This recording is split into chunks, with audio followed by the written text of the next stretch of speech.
আসসালামু আলাইকুম। আমি অ্যাডভোকেট ইমরান নিয়মিত প্র্যাকটিস করছি ঢাকা জজ কোর্টে।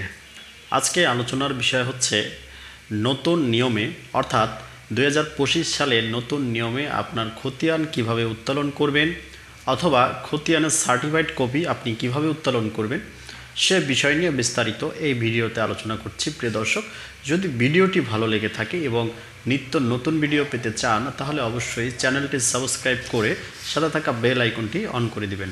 আর যারা ইউটিউব বাদে অর্থাৎ ফেসবুক থেকে দেখছেন তারা অবশ্যই পেজটি ফলো করে রাখবেন এবং লাইক করবেন।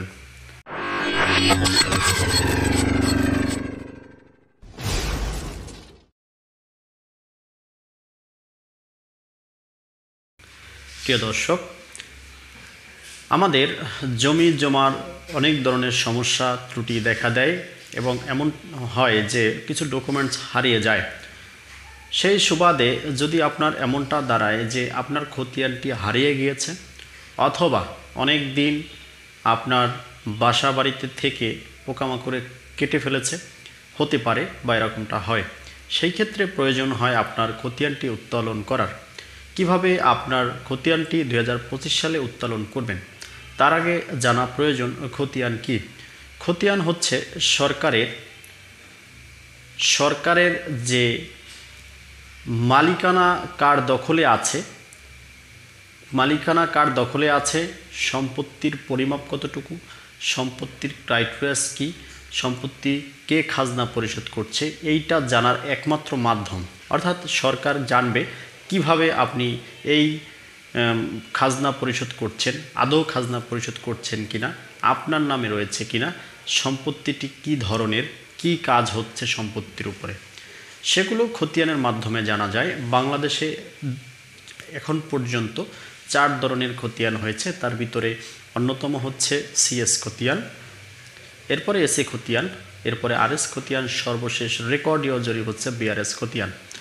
যদি এই খতিয়ান হওয়ার সময় অথবা আগে কিংবা পরে আপনি সম্পত্তি ক্রয় করে থাকেন, সেই ক্ষেত্রে আপনার খতিয়ান সৃষ্টি করতে হবে, অর্থাৎ আপনার নামজারি খতিয়ান সৃষ্টি করে খাজনা পরিশোধ করতে হবে এবং এই মিউটেশনের মাধ্যমে অর্থাৎ নামজারির মাধ্যমে আপনার মালিকানা পরিবর্তন করতে হবে। প্রিয় দর্শক, এভাবেই একটি খতিয়ান রূপে হতে পারে।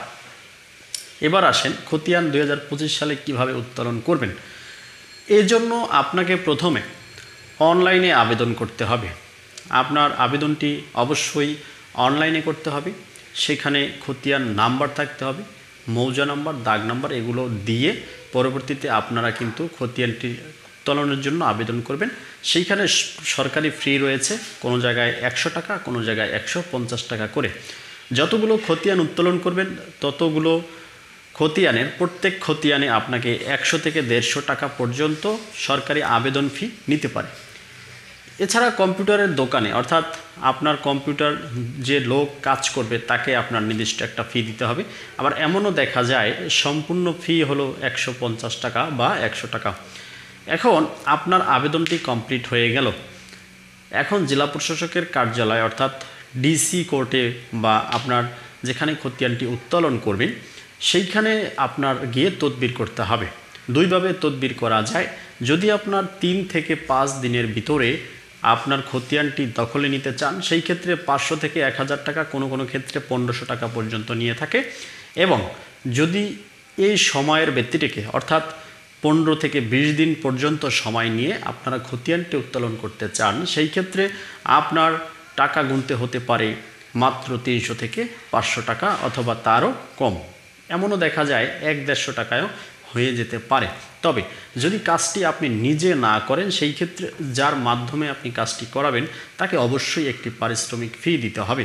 হতে পারে সে কোনো একজন আইনজীবী অথবা যে জমিজমা সম্পর্কে অথবা কাগজপাতি সম্পর্কে জ্ঞাত রয়েছেন।